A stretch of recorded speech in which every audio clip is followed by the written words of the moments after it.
Welcome everyone to the Things Around 8. In this video we will talk about the new version of the Bradley, developed based on the experience gained in fighting in Ukraine. During World War II, the extreme mechanization of forces posed a great challenge to the infantry. If in the First World War soldiers were practically immobilized in the trenches, advancing or retreating a few tens of meters, only very occasionally, in the Second World War, it was not uncommon for armored vehicles to advance tens of kilometers per day, forcing the infantry to accompany them in vehicles created specifically for this mission. Thus, in that war, the APCs, an acronym in English for Armored Personnel Vehicle, were born. As the name suggests, they were vehicles with an extra level of armor, aiming to give soldiers the same level of mobility as armored vehicles and a certain level of ballistic protection. This concept was so successful that after the end of that conflict it ended up evolving, with the IFV being born between the 40s and 50s, an acronym for Infantry Combat Vehicle, basically an APC for transporting troops, but with heavier and more complete armament, aiming to provide greater fire support for soldiers disembarked on the ground. This concept was widely explored by the main powers during the Cold War, with emphasis on the Soviet Union and its BMP family of infantry fighting vehicles, culminating in the BMP-3, developed in the late 1980s, weighing almost 19 tons, capable of carrying up to 7 soldiers and heavily armed with a 100mm cannon and a 30mm automatic cannon, enough firepower to fend off even the heaviest armored vehicles. The United States also invested heavily in IFV-type vehicles, resulting in 1981 in the M2 Bradley, a vehicle designed specifically to counter the Soviet BMP. As the Bradley's objective was to keep infantry alongside armor, it was designed to be as fast and agile as the M1 Abrams, introduced into the United States Army in 1980. Wherever there was an M1 Abrams, there should always be one or more at its side. 2 Bradleys with supporting infantry. In 1991, in the Gulf War, this partnership was put to the test with extremely satisfactory results, with the Bradley also proving to be a very lethal vehicle.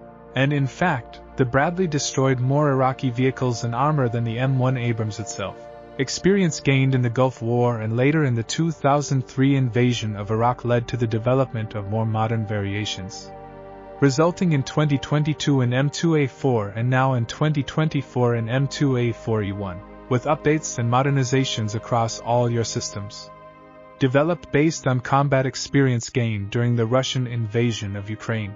Those who follow the channel are well aware of all the particularities of the conflict in Ukraine, especially those related to combat involving vehicles and armored vehicles. If before that war armored vehicles were already seen as vulnerable to weapons such as RPG grenades, anti-tank missiles and mines, now, in addition to all this, a new threat has been added to the list: the drones. Some of them, mere commercial models, adapted to transport anti-tank grenades. With RPG launchers, long-range anti-tank missiles, mines scattered everywhere, and small, fast and deadly drones constantly patrolling the skies, being inside an armored vehicle has never been more dangerous. And it was with all these threats, old and new, in mind that the Bradley M2A4E1 was developed. The feature that stands out the most is the Iron Fist. Unlike explosive reactive defenses, which are those bricks that we see along the body of some armored vehicles, and which detonate when hit by RPG-type grenades, deflecting the plasma beam from the grenade's detonation, active defenses, such as Iron Fist, installed on the new Bradley, intercept grenades and missiles while they are still in flight, destroying them before they reach the vehicle.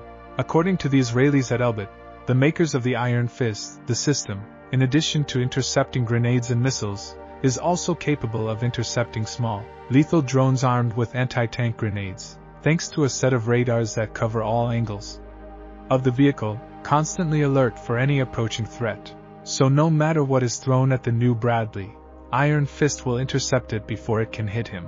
Furthermore, the M2A4E1 version also received a new vision system in the infrared spectrum, increasing operational capacity in night operations. A vision system that was also extended to the gunner, and his aiming system with up to 12x zoom. Its weapon system was not changed, maintaining the same 25mm Bushmaster cannon, a light machine gun and a tow missile launcher. And last but not least, the Bradley now comes with a new air conditioning system. It may seem like an unnecessary luxury, but it is important to remember that one of the Bradley's missions is to transport soldiers, which means that soldiers may be forced to remain inside the vehicle for many, many hours. Being trapped inside a vehicle in harsh conditions, with very few air intakes during winter or in the middle of summer, can drastically reduce soldiers' combat ability. Therefore, an efficient air conditioning system is not a mere luxury. It is an important feature to ensure that soldiers are perfectly fit for combat. Thank you very much for watching the video, and now I invite you to hit the like button and subscribe to the channel so we'll see you more often, and so you'll be up to date with everything that's happening.